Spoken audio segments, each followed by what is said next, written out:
Hello, everybody, and welcome. Thank you for joining us this afternoon. This is our second regional conversation. I'm Julie Baker, Executive Director of Californians for the Arts and California Arts Advocates. We had our first one this morning with Los Angeles County, and we had about 140 people in a meeting, which was an interesting way to start off a Monday. A virtual meeting with 140 people. And it was really wonderful. So we're going to start to get the hang of this as we do these virtual meetings with everyone. And we're just waiting for a handful more folks to come in. While you're here, while we're just looking at this, Jade Alicia from Californians for the Arts has put together a little slideshow to kind of give you an idea of what to expect in the next hour. And our host, Jody Ulich from the City of Sacramento Arts and Culture will also give you a little overview of what the expected outcomes and why we're doing this afternoon. But thank you for joining in, and we'll just give it another minute or so. But in the meantime, if we want to go ahead, Jody, did you want to go ahead and welcome folks and Sure. Give us a little bit of the land? Do you want to wait a couple minutes or get started right away? Well, it looks like we've got about half of who has signed up is starting to come in the room, or into the virtual room. So I think we're fine to get started. Sure. Just to people's time. I'll go ahead and welcome everyone. I will tell you I am a board member for Californians for the Arts, California Arts Alliance. And Maria Costa was also going to be joining us, but good news for her, she had a grandchild and is unable to join us, so I'm sure that she sends her best to all of you. We're having this conversation with the California Arts Alliance, Californians for the Arts, because we really want to better understand more specifically the issues that our region, as well as the rest of the regions across California, and how this agency can best represent all of you at the regional, state, and the federal level. Essentially, what we'd like to do is to cultivate a stronger regional coalition and exchange ideas with all of you. We are actually here in a big way just to listen to you and to ensure that we're responsive to your community voices and to any region-specific issues that you may have. This is an ongoing conversation with all of you. It's very important to Californians for the Arts to have these touch points with our community of community arts advocates so that we can best represent you in our advocacy and policy initiatives. I will say this organization has been amazingly effective on a statewide basis, and we want to continue supporting them. So I am going to essentially hand this back to our Executive Director, Julie Baker. She has really been leading the cause for all of us on a statewide basis and actually really working on the federal level as well for all of California. So Julie, back to you.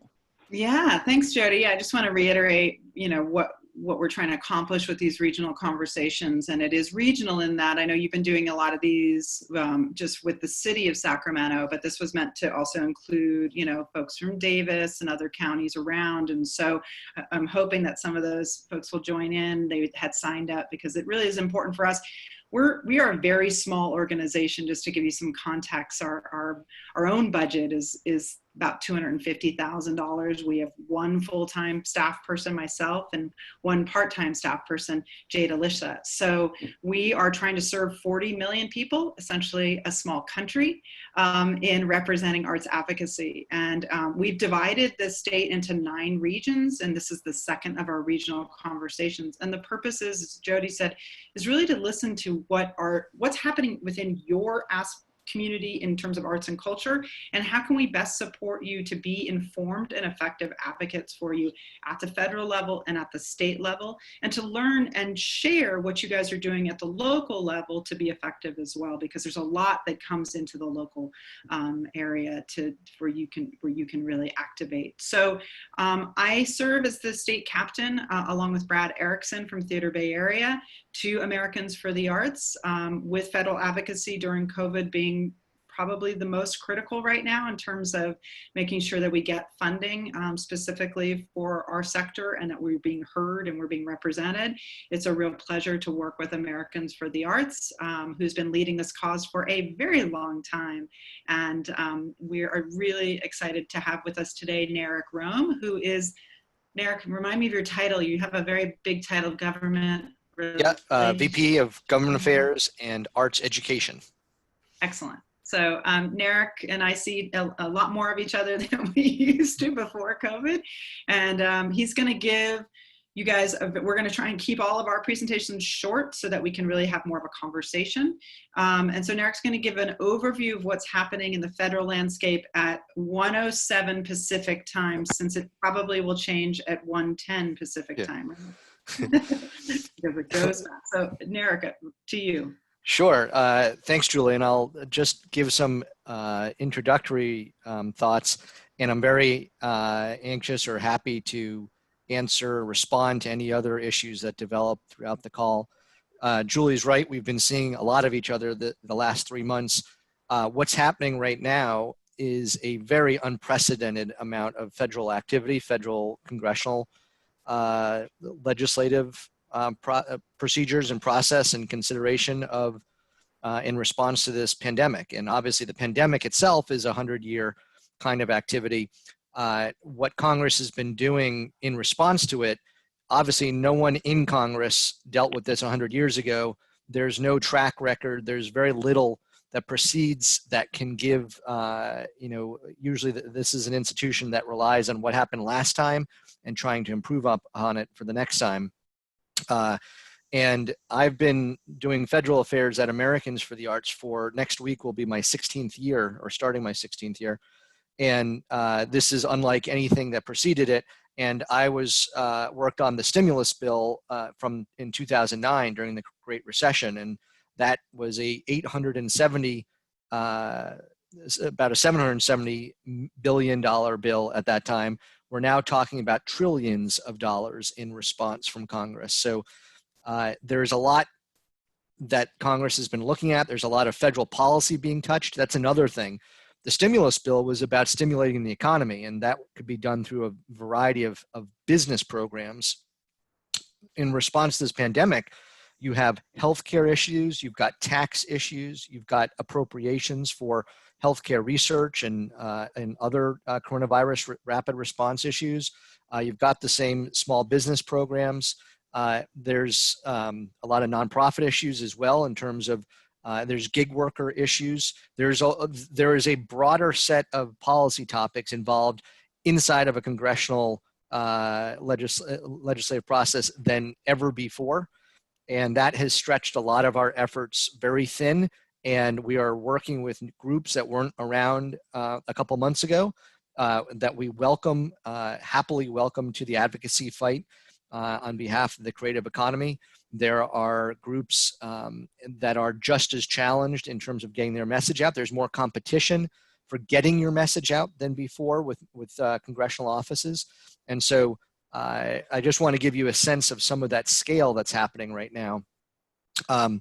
Getting a little bit more into the status of things, the CARES Act, which is the legislation that passed back in March, that was the $2.3 trillion piece of legislation that put into place many of the programs, the relief programs that we're looking at trying to get another round of funds through right now. So for example, just starting with some of the cultural side of things, there was $300 million for cultural support in that first CARES Act bill in March.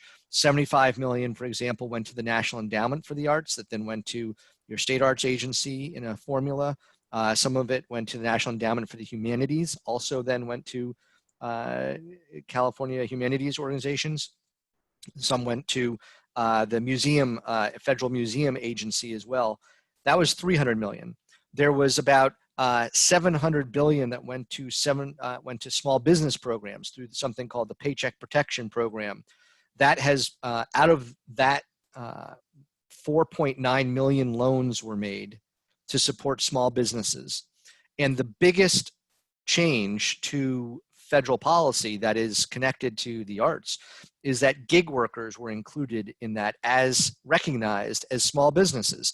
So it was first a huge step for the Small Business Administration, which usually just does loans to for-profits. In this case, the Paycheck Protection Program was a program that supported nonprofits because they're obviously doing business activity just like for-profits are in many cases.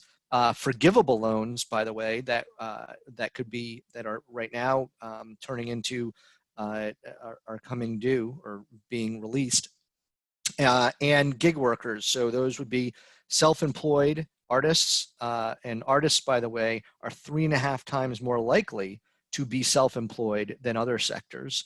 And so that was a real advance for the creative economy to have gig workers recognized that way. And in California, I think that's a huge recognition of the economic power of that subset of the creative economy workforce.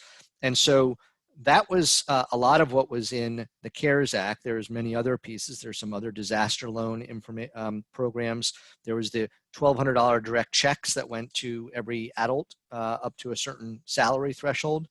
It was unemployment insurance that was provided for the first time to gig workers because it's a pandemic, and typically they're not part of the unemployment insurance program because they're working for themselves. And so those pieces have been in place since March. In May, and they were put into place in March, by the way, without a real understanding of how long these programs were going to be needed. I mean, in March, as you well remember, the hope was that it would be over with in that the coronavirus would be tackled, tamed, addressed within a couple months in a more manageable way, at least from a congressional federal policy need way. And that clearly is not the case. And in May, the House of Representatives passed their second round of legislation called the HEROES Act. And the HEROES Act is a $3 trillion bill. It's on 1,800 pages, and it covers, essentially continues the programs that were in CARES and adds on several more very significant relief programs, particularly for states and local governments whose revenues are incredibly challenged because the loss in revenue. And you saw last week that the gross domestic product drop for the country is 9.3%, which is the largest drop since somewhere before World War II. And so that kind of economic change, the HEROES Act was passed in the House to address that. The Senate, though, in that case, that was your hometown or home state Speaker Pelosi moving that through the House. In the Senate, though, you have Senator Mitch McConnell of Kentucky, who had been saying he didn't see a need for another round of relief, which boggles the mind for many people who are dealing with the policy outcomes of this coronavirus. And through up until about early June, he was saying that. Then in June, he said that they would probably bring legislation to the floor and it would probably be completed by July 4th. Well, he didn't bring legislation to the floor. The Senate Republican leaders were still looking at unemployment numbers and thinking that the coronavirus was going to end, that the jobs were coming back and they wouldn't need another costly investment. That is not the case. That is clearly not the case right now, speaking from just the charts on a state-by-state basis. And so right now in August, we are in the middle of what we hope will be the final week of negotiations. It also may be not the final week, but the Senate Republican proposal was put out last week. It's called the HEALS Act, Health, Economic, something in schools. It's an acronym. Sorry to jump in here, but I just want to, if you can kind of quickly give more specifically, what is it that Americans for the Arts is right now advocating for? Sure. And where do we fit into some of the other things like Save Our Stages and Restart? If you could just quickly get to those so we can move forward. Thank you. Yeah, so as we've been leading through before the HEROES and into this final negotiation right now, there's been in May about 70 national organizations, including Americans for the Arts, put together the second of our policy statements that put out made very clear what would be useful, what would be of help to the national arts sector. And that included a second round of the Paycheck Protection Program. There was $1.8 billion that came through that program, according to the Small Business Administration data set, that supported the nonprofit art sector, 1.8 billion. And so that itself is larger than a decade's worth of the National Endowment for the Arts. We want to see that kind of thing extended again. It is applied to all arts businesses and nonprofit organizations were eligible for paycheck protection and some other things. So we're asking for that. We're asking for an extension of the unemployment insurance program, the $600 pandemic benefit, federal pandemic benefit. That is $600 a week on top of the state unemployment system. And that is critical for trying to provide some base level of unemployment to both gig workers and those that lost their jobs due to the coronavirus, who through no fault of their own, and their companies for that matter. So we're asking for an extension of that through the end of the year. The HEROES Act actually is into January, so into January of next year. We're looking for additional funds again to the cultural agencies. They did their own grants to support arts and humanities organizations that were impacted by coronavirus. And also, we're looking to try and ensure that those that receive grants can use them for general operating support. And they don't need to find private sector matches as well, which will free up those dollars that already went out for productions and arts products that aren't taking place right now because there's no audiences around. Some other legislation so those are just a few of the top priorities. We have a list of about 20. On that list, we can send out the link so everyone can see that, which we've sent before. I'm going to actually cut you off, Narek, just because we got to keep things moving. And I'll briefly mention some of the other things. I apologize. Sorry. This is one of the things we're learning in these things, that we want them to be a conversation. So if we're trying to keep our presentations short. So and it's such a challenge, particularly for the federal landscape. And I know what he's going. And I tried to do it this morning, and it was really challenging. So I'm going to quickly give the state report, and then I'm going to hand it to Jason, who's our lobbyist as well. And so just quickly from the California Arts Advocates and Californians for the Arts, we're both a C3 and a C4. C4 is our California Arts Advocates, where we have our lobbyists. The C3 is where we educate and inform advocates, and that's what I'm going to be doing right now. So the first thing that we did when the coronavirus started was immediately to send out communications, both grassroots and grass tops, as it were, to make sure that we protect the California Arts Council's budget, the state arts agency's budget, that it was not disproportionately cut versus any other state agency. The good news is that when the budget was signed in July, the California Arts Council's budget was not cut. It is kept at the ongoing number, which is around $26 million.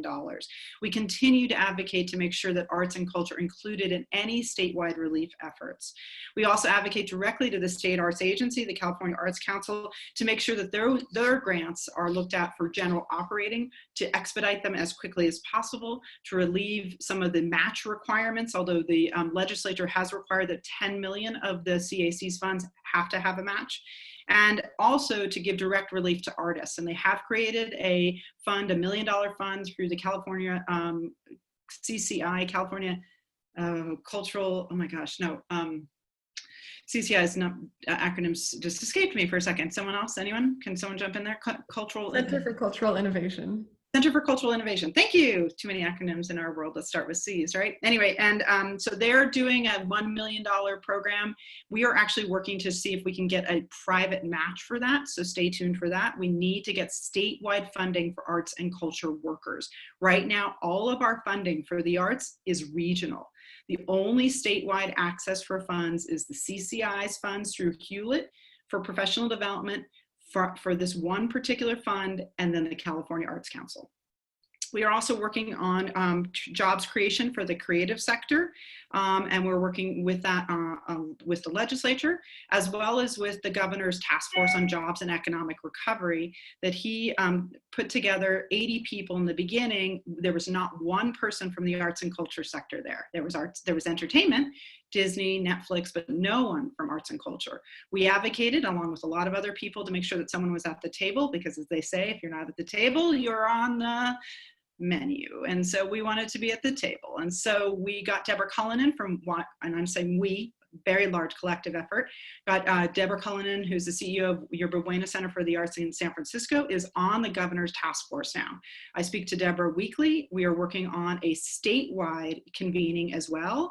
And so that we will have, hopefully, the governor's task force has expressed interest to be part of that conversation as well.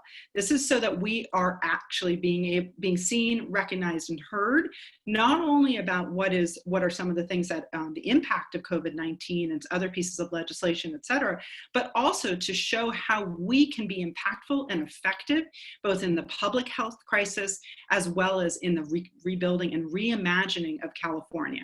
We see this as an opportunity, and we think that, the more that we have an opportunity to be in front of those, the administration and our legislators to show the strength of our sector, the more impactful we can be. And I think that that is really the one thing I want to leave people with in terms of being hopeful, is that I do see this as a time where we can affect change, and that we can really bring arts and culture to the forefront, and how, in terms of arts and wellness, and arts as a mechanism to create a community, a state that is structured around equity, is structured around the impact that the artists' voices can bring to the table, and is structured around what is truly wellness. And we know that arts does that. We're already making that impact in terms of mental health during the crisis, but one of the things that we don't have is that we're not seen in terms of being compensated for that as well. And that is the key piece of it, is that we need to be recognized, heard, and compensated for our efforts. And that is also why a lot of our messaging is around artists are second responders. And you'll see that campaign that we've developed, and we'll continue to work on a public awareness and public will campaign to make sure that the arts continue to be at the forefront. So there's a lot more that I could tell you about, but I'm going to try and keep it fast. And then I want to introduce to you our amazing lobbyist, who's been working with our organization, California Arts Advocates, for many years now. The California Arts Council's budget was $1 million for about 10 years. We were smart enough to hire Jason Schmelzer and to have him work with us. And then we've been building that budget for years now. And so we're still not where we want to be. It's still under $1 per person, but we had to read the room right now and do what we needed to do to at least preserve the budget. But I can assure you that Jason and his team and us are always looking for the opportunities. Where can we integrate the arts into multiple buckets in state government? So Jason, will you give us a little bit of lay of the land of what's happening in Sacramento in terms of the timeline and what else we can expect? Sure. First of all, just hello, Sacramento.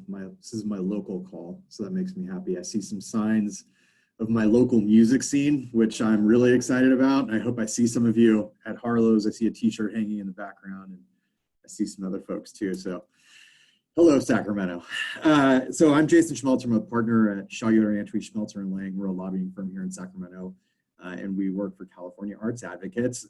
Obviously, even in the best of times, it's kind of a tough time for the arts, right? I think as Julie was alluding to earlier, you want to be seen and paid for your wonderful work. And, we were coming into the year, we were dealing with a couple of tough issues. One, AB 5 and how you deal with kind of these contracting and employment relationships. And there's a lot of instability there for people. And we were dealing with that coming into COVID. And then obviously COVID hits, and you're the first to shut down the arts facilities, things of that nature. You're the first to shut down, you're the last to reopen. And as Julie indicated, we were just finally starting to get, I think, the type of understanding and investment from the state of California that we needed. And it was a start, but we were there. So there were some good things, but there were some challenges coming in, and now COVID hits. I think there is one bit of good news relative to advocacy and COVID. And I said this on the earlier call, but people like me are actually less important these days. Suit wearing, walking around, glad handing people in the Capitol, and that's a good thing for normal people. I think Narek believes this as well, right? I have seen a nod. I'm not as able to do the types of things that I do. I can't, corner the right person in the hall because I know they're stepping out of a hearing or whatever it is. But where I think the arts community can really come together around organizations like Julie's and some of these other folks is creating that district level touch, creating that relationship with your legislator from within, where they come from the district, that personal touch, telling your personal stories, talking to their staff about your challenges, and kind of how these various programs can affect you. So I think it's a great time to be engaging with the arts organizations in terms of advocacy. It's a tough time in terms of the budget, and we'll talk about that in a second very briefly. But it's also a time when in a state like California where you can do some bold things. We've got some good leadership in the state. We have an interested legislature, an interested governor who wants to try to do good things, and I think there's some opportunity for that. In terms of the budget, I will just say, and it was talked about earlier, local revenues are really down. The federal funds that were being talked about are really important in terms of the state budget. We built in an assumption for a certain level of funding, kind of a rescue from the federal government. If that doesn't come through, there's some cuts that are triggered, and those will be painful. We're not in those cuts. We avoided it this year, as Julie indicated, but that doesn't mean that next year we're not going to be on the defensive. And to a degree, as much as maybe people shouldn't see the arts as a luxury, sometimes they do. And so our job is to kind of change that and make sure that they see it as a necessity for everybody's kids need to be having access to music and art. All of us need it for personal enjoyment. There's a lot of levels where this is very important for the health and welfare of the state of California. So our job is going to be to kind of carry that positive message forward in what might be a very defensive year. And I'd be happy to answer any questions you have. Thanks, Joel. Awesome. Thank you, Jason. Yeah, I think it's, like I said, there is definitely hope in terms of opportunity. The legislature just put forward a $100 billion economic stimulus plan, which we're also working with Cal nonprofits to make sure that small businesses include nonprofits in that language. And then as well as we're also working to say arts and culture need, again, to be a part of the recovery of California and rebuilding and reimagining. And so we're constantly beating that drum to all of our lawmakers and letting them know in the way that you can help and to be effective in that is to definitely make those relationships happen in your districts. You have some important people in Sacramento in these districts. Jody, did you want to speak to what you guys are doing? There's been a big push, and you guys have done a really good job in Sacramento to get CARES Act funding, which is directly what Narek was talking about and part of what we fight for. You've been able to access now, I think, $7.5 million, but I know it comes with its challenges too, which I think it would be really valuable for Narek, who works on the federal front, to also hear some of the challenges you guys the constraints that you're working in, that you're trying to access.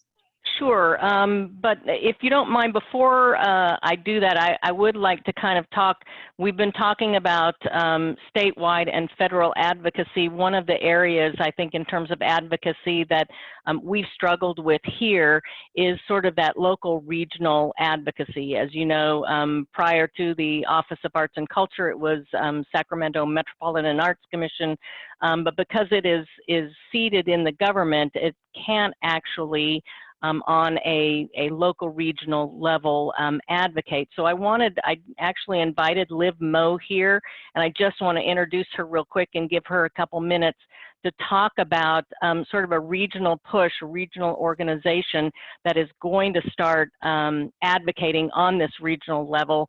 They have that in LA, we haven't had that here, and I think this is a really important sort of building block to what Julie is doing on the state and federal. So Liv, if I can hand this over to you to introduce what you're working on. Yeah, thanks a lot, Jody. I appreciate it. And I appreciate the invitation to be able to come and do that with everyone this afternoon. There's actually a few of our prospective board members for the Sacramento Alliance for Regional Art on the call this afternoon, which is great. And just like Jody said, we have established a alliance for regional artists, individuals, organizations, basically the entire industry as a sector, to represent itself on a lot of different fronts, both from an advocacy perspective, but also as a means for connecting arts groups and individuals amongst themselves so that we can share resources, help one another apply for grants, elevate the visibility of different institutions in the region. There's been so many groups that haven't really gotten to see as much exposure as they should, and we want to make sure that we can start interconnecting amongst ourselves. We also wanted to create a platform that enables individual creative workers and artists to connect with institutions so that we can break down some of the conversations between organizational funding versus individual funding. I know for myself and the institution that I run, Verge Center for the Arts, we provide resources to about 250 artists annually through studios, teaching opportunities, grants, residencies. So, you know, the idea that there's an either or scenario going on was really not very fair. And until we got a way to galvanize all of us together, there wasn't an opportunity to connect those conversations. So I'm going to put the website in the chat so that if any of you want to take a look at it, we just launched it this morning, which is really exciting. We've been working on it for about 3 months now. And there's actually several regional institutions funded the creation of the website. So there were a lot of us who got together and saw the need for this, and we paid for it either out of our own pockets or put up small amounts of money from our operational budgets because we think right now is the time to seize this opportunity.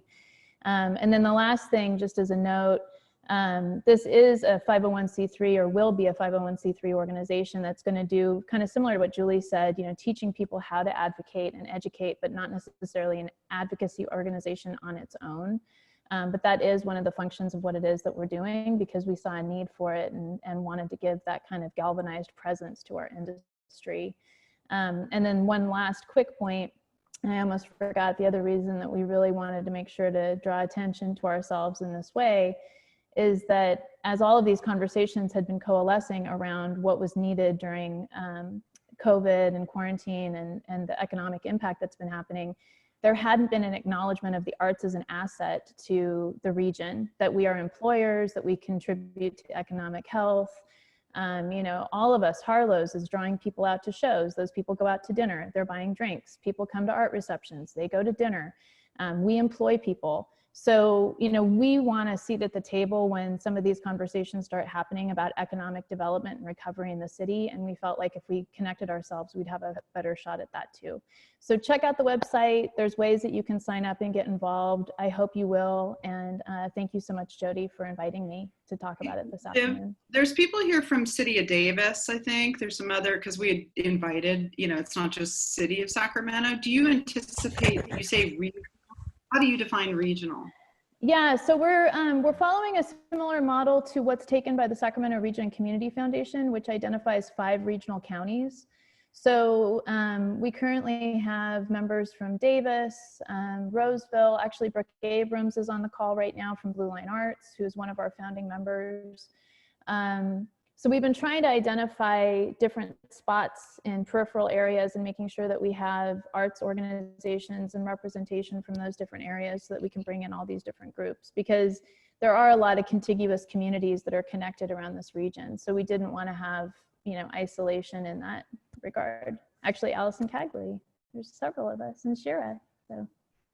Yeah, that's terrific. I just wanted to make sure, because really part of what we were trying to do is bring regions together so that what we were identifying is that there wasn't, as Liv, you and I had talked about several months ago, a regional arts advocacy, you know, group in Sacramento, the greater Sacramento, and it makes our job a lot more challenging in a sense because we are such a small organization to serve such a large state. So when there are these alliances, as there is more formally in Arts for LA, but in this is really wonderful to see. So we're obviously been here to support you in any way that we can, and great to see it go across the region. So that's wonderful. Thanks a lot, Julie. Yeah. Jody, did you want to talk about what you guys are up to? I know a lot of people on this call already kind of have a sense of that, so we don't need to go into great detail on what the city of Sac is doing, but if you want to talk a little bit about some of the challenges you face, that might be helpful. So as you all, we're all in the middle of CARES Act now, and it's interesting, as it first launched, either 3 million years ago or 2 months ago, I'm not sure which one it was. It was interesting that a lot of the early cities that were responding to it immediately were talking about doing sort of WPA program for the arts, hiring artists to do all these, great programs that were out in the community, but as we all sort of started digging more and more into the act, one of the things that we discovered was that you couldn't do that. So we're having to do a lot of study and trying to figure out how best to use this money legally in terms of how the federal government has outlined it. And one of the things that we have discovered is that the easiest and quickest way is receipts. So if creative, and this is individual artists as well as organizations, have lost gigs, we can respond to that. If it is an organization, if you're closed down because of COVID, we can help you pay your rent, those kind of things. Here's some of the challenges that we're finding is that there's been an intersection of problems where we also have had mortgage relief where we're telling organizations it's okay, you're not going to get kicked out, you don't have to pay that. And then having our attorneys say, well, I'm sorry, you can't reimburse them for something that they didn't pay. So we're having kind of intersection in those things where we have the money, willing to help somebody pay their mortgage or their lease, but because we also told them they didn't have to because they were closed down, we're running into those kind of issues. As these issues come up, we are doing our very best to work our way through the attorney's office and the auditor's office to fix, but those are some of the serious problems we've had. We're very pleased. This is one of the first times, as Narek sort of talked about, that we're actually able to respond to gig workers and to individual artists. But we are also finding out that as they kind of came into this, they weren't prepared. Nobody was prepared for this. Prepared with the kind of documentation that they needed. We, as the city, weren't even prepared for what the federal government was telling us that we needed to do. The other thing is that we are trying very, very hard to put an equity lens on this, but at the same time, the federal government did not require that. And so as we're trying to respond to equity in our city, the federal government is pushing back and saying that is not one of our criteria. We are putting that on as one of our criterias, but we are having some pushback on that. So there's a lot in terms of the actual, anytime you've ever had to deal with the federal government, just their requirements have been very, very difficult for us to work our way through. And we're hoping actually to hear from a lot of you what some of your issues were. And then potentially if that can help for the second round and maybe into the future. But a lot of it has to do with the changing landscape. And I think it was Narek who said that we're going to put something out there and by the end of this call, it's going to be changed. So we are trying to change with it as quickly as we can. So hearing from you all is going to be very helpful for us. And I just wanted to invite into the conversation because I made sure that they were here. Jim and Julia are from Harlow's and Elliot's from the Crest. And one of the interesting things and opportunities I think that's come about with what's been happening, and we talk a lot about this, Narek, at the federal level in particular too, which is that what we determine as the creative economy and the numbers we use clearly includes the for-profit aspect of the arts and culture. But prior to this, they weren't as much with us in the fight, as it were, because you weren't as reliant on public subsidies and support. Obviously now this is critical for you. And so I wanted to invite you to introduce what you guys are doing here in Sacramento with your, I think you have Capital Stage Alliance, I think it was called, and also a little bit about Save Our Stages, if you wanted to introduce that, because I know we didn't get a chance to talk about that. And then we'll invite everyone to have a conversation as well. So it's the California Capital California Capital Venue Coalition. And we just put it together about 30 days ago, and it's moved forward pretty fast. I want to thank the city of Sacramento for giving us access to this arts and grant. It might be enough to actually bridge the gap for us, because we do realize we won't be reopening full-time probably till sometime next year. Other than that, it's moved along pretty fast. The support's been from Sacramento has been pretty strong with locally. And that's really about it. Great. I mean, I don't know if anyone wants, and just quickly, I keep mentioning this bill called Save Our Stages, which is sort of an iteration of the Restart Act, which Narek and I didn't get a chance to really touch upon, but they're both, the Restart was more for a lot of different small businesses and more of a loan kind of forgiveness / program, and then Save Our Stages, both which have bipartisan support, is more specifically for both independent music venues, nonprofit music and comedy and performing arts centers, as well as city-owned. But probably a little challenging to get specific line items and bills like this passed, certainly in the next week. But I think the strategy, Narek, is in talking to folks from NEVA, the National Independent Venues Association, more along the lines of seeing if they can get that into that second economic stimulus package that the Congress is negotiating. So just wanted to highlight a little bit about that. And we also have information about that on our website. And you might see other campaigns like Be an Arts Hero, which was sort of a grassroots campaign also to highlight what, the impact arts make across the nation. So we wanted to give you guys a chance to also bring up issues. Again, smaller group here, but I wanted to give you an opportunity to just talk about what are some of the things that you want us to know. You've got someone who's representing Americans for the Arts federal advocacy. You've got me doing state advocacy. You've got our lobbyist on the phone. You've got city on the phone. What is critical for us to know right now so we can be effective and informed for you as we represent you? Anybody have anything they want to? I think it's critical to know that us getting started, it's going to take some time. Most of our shows are booked out in advance. Even if we do start, we rely on national touring. So without national touring, we can't survive. National touring is probably not going to take place till the middle of next year. So we have a lot of time to bridge the gap. But even when we do restart, we're going to be 90 days out to 6 months out on shows. So we're not going to see really any real income towards the end of next year. And that's a long time for us to try to survive. And losing a local music venue is very hard to replace. Restaurants come and go, but if we walk away, Harlow's disappears, there's going to be a gap of a lack of places for local artists to perform in.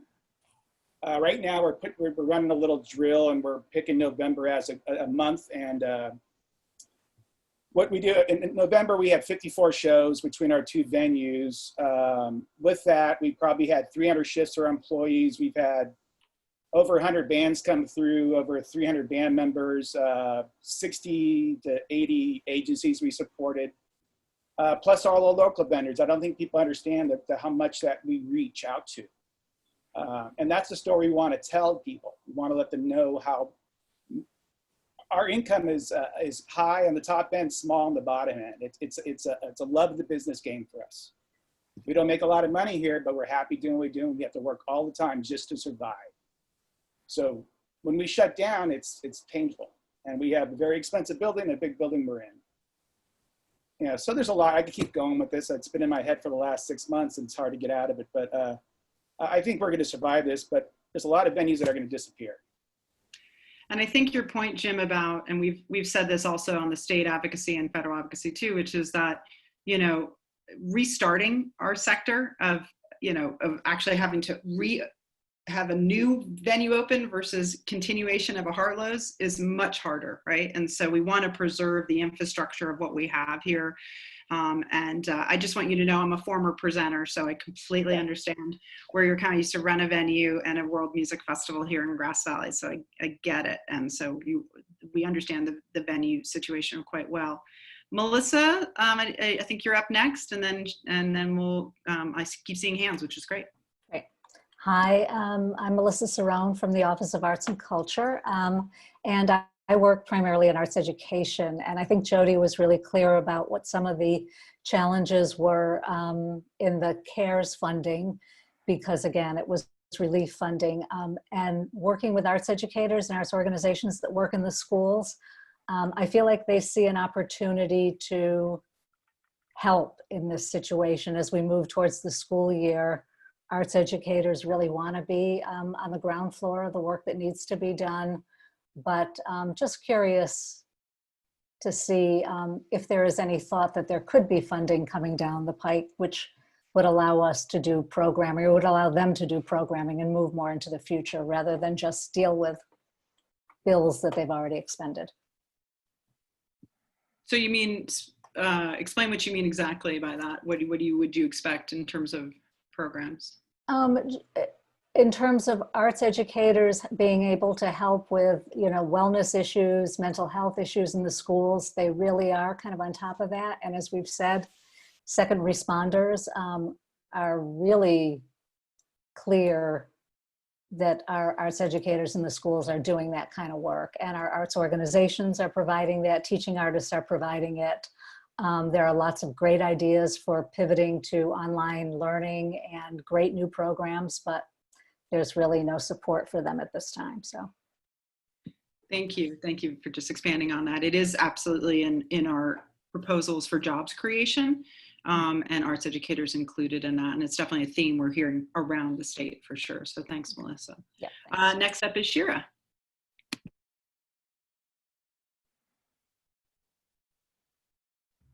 Sorry about that. Hi, my name is Shira. I run the Atrium. I wanted to talk about a couple of things. One, I'm really excited about the Arts for SAC organization. We at the Atrium were doing a lot of the heavy lifting on the advocacy work here in Sacramento. And we started it with nothing, not knowing, like, I didn't know what the word advocacy meant until I was told, we need to do this. I was like, okay, let's figure out how we do it. We stumbled and we succeeded. I'm super happy now that we're actually getting organized for like a proper organization to educate on advocacy, and be able to do a lot better than what we've done. But what we've done has been great. So I'm really excited about what Sacramento has done. And I'm thankful for the Arts and Culture Office for turning it around so quickly, because that was no small feat, working with such things. One thing I did want to talk about was that hasn't been spoken about is art vendors. These are small independent artists who sell at festivals. They sell their wares and their makers. And really they've kind of fell between the gaps when it comes to these funding, because they can't really say, well, I had a gig and I was going to earn X amount at this festival. That's all speculative. What we're doing is we created at the Atrium, when masks became needed, we kind of created a online mask marketplace to help local makers sell online to people that need masks. It has been successful. Within a couple of months, we've been able to pay artists close to $30,000 to makers.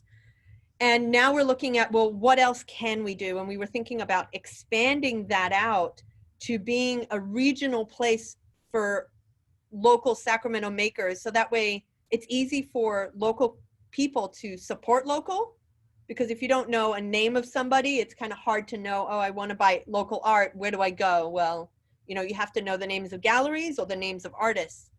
So if there's one centralized place, that might make it helpful. And also making it easy, because to go to e-commerce is really hard.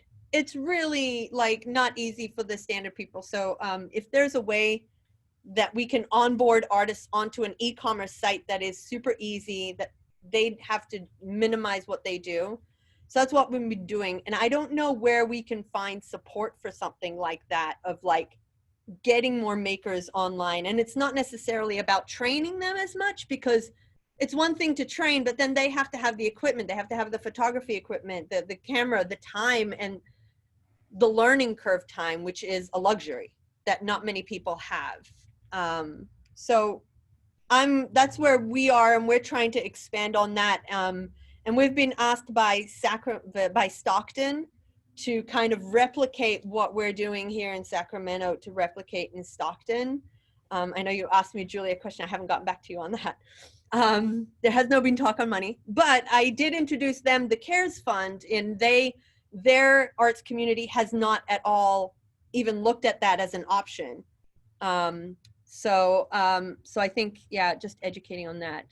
So yeah, if there's something that we can do to help vendors or get them online, finding funding to kind of get them. So that's more along what Melissa was saying, is like the rebuilding versus just putting out the fire. How do we kind of grow trees? And compensate artists and Yes. see them see them as workers and see them as essential. As makers, and and if we're looking at this from an economic development standpoint, this is improving our micro manufacturing, locally.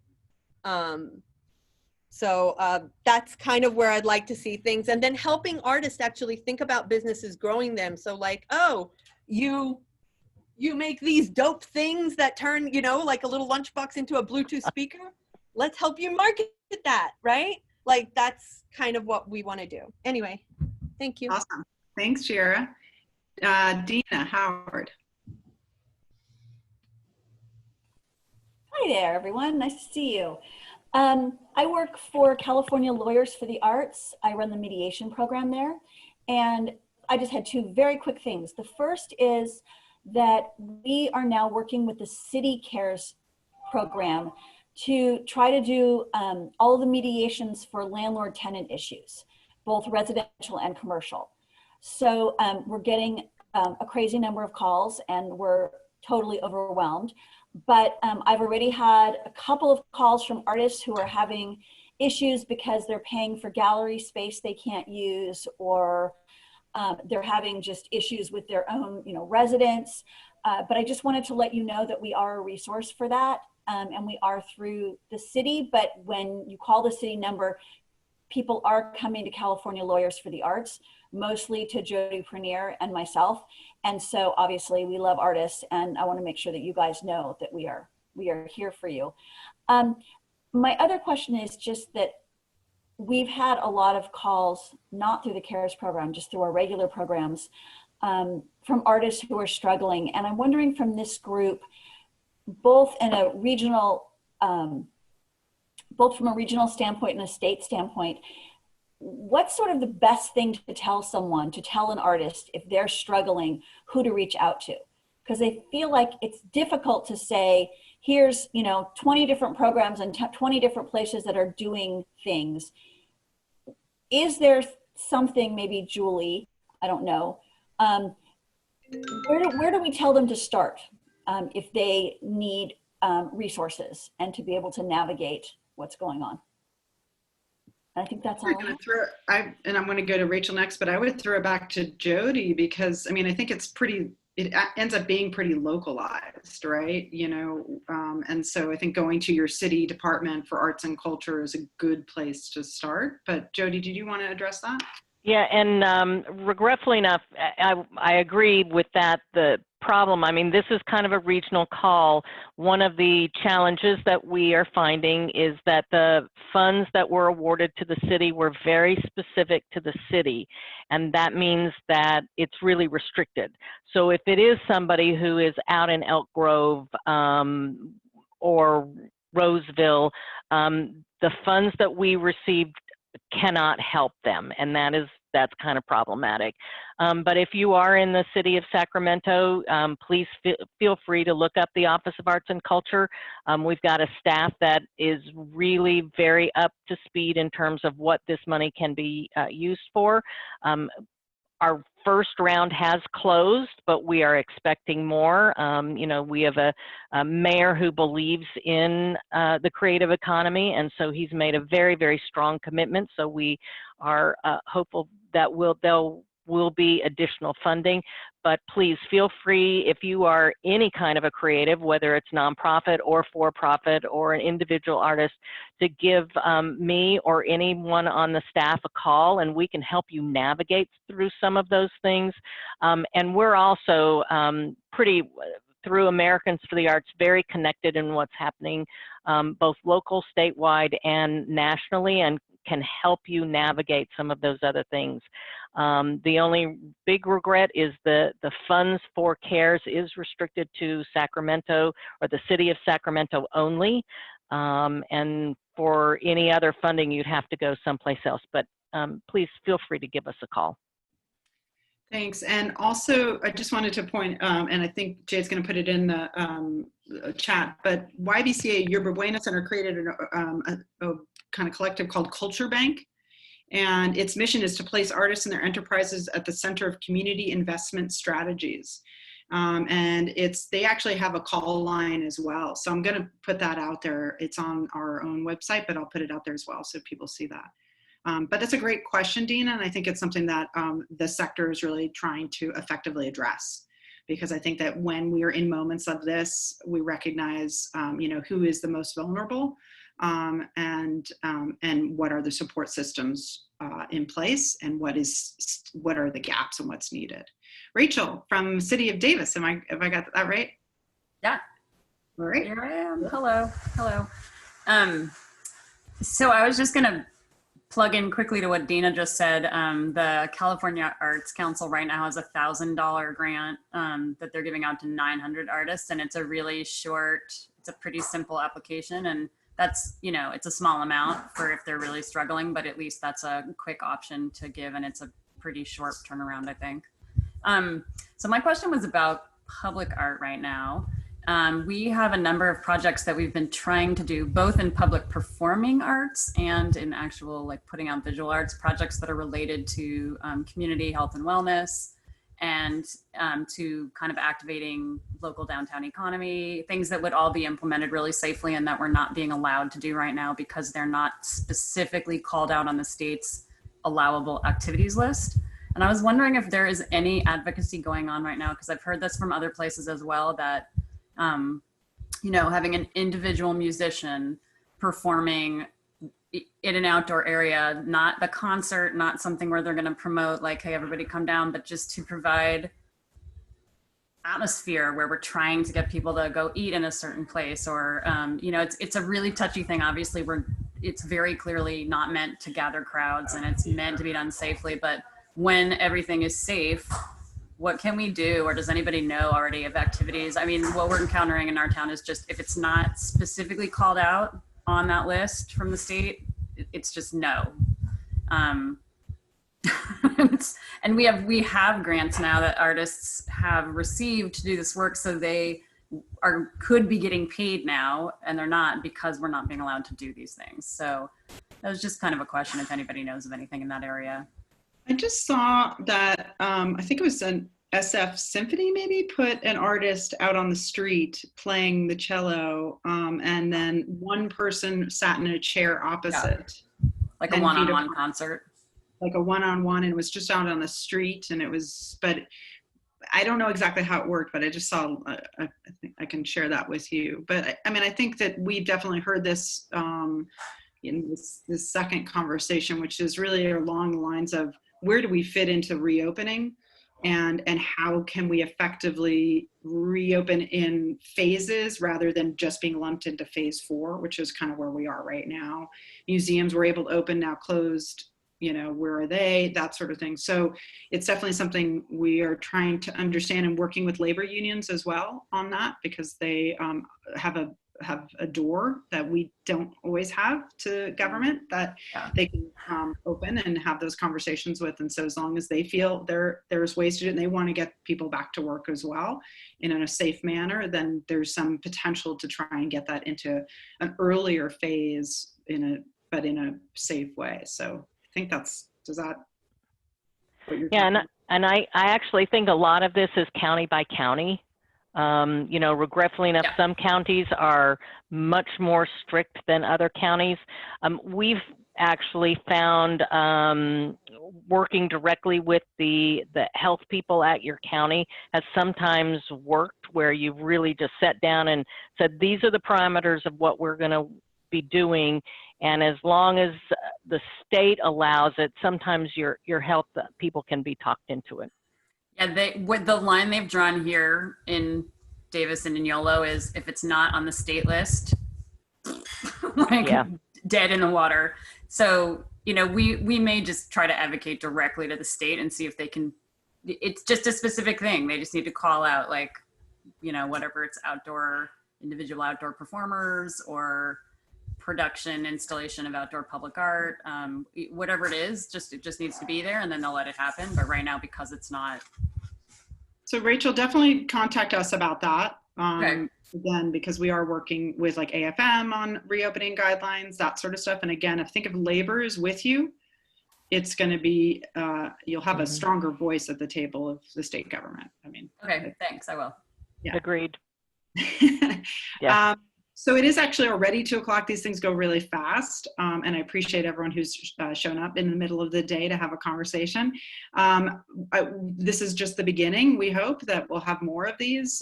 It's really exciting to see the activations that happening in Sacramento region, and Liv, congrats, and Allison and Shira and everybody who's been doing that work, as well as Elliot and Julia and Jim on what you're putting together. And it's great to hopefully get you guys all connected as well, so that we really are representing the whole of the creative economy. I think that's really important. We send out updates pretty much weekly. AFTA sends out updates almost daily. On the federal front, there's a lot going on. It does change very quickly. So if you're not already on any of our mailing lists, both for for Californians for the Arts and Americans for the Arts, really encourage you to do that. Since you showed up today, it shows that you're engaged and active and interested. We'll hope that the next conversation we can have a lot more folks at the table with us. We recognize this is a very hard time for everyone to get together, but it's really, really important for us to represent you effectively, and the way we can do that is to be informed. And my email, Jade's going to put that in there. It's really easy to access me, and I'm happy to also give out my cell phone. I'm in touch with a lot of you already, but I'd be happy to work with any of you if you or answer questions as need be. Is there anybody else who wants? I don't see any other hands, but is there anything else that people want to say before we wrap up today? Okay. All right. Well, stay safe, Narek. He said there's a hurricane heading his way. I don't know if anybody saw me jump. A lightning clap hit here, and I went like that. Yeah, but do you have murder hornets? That's what we want to know. We don't. No, not yet.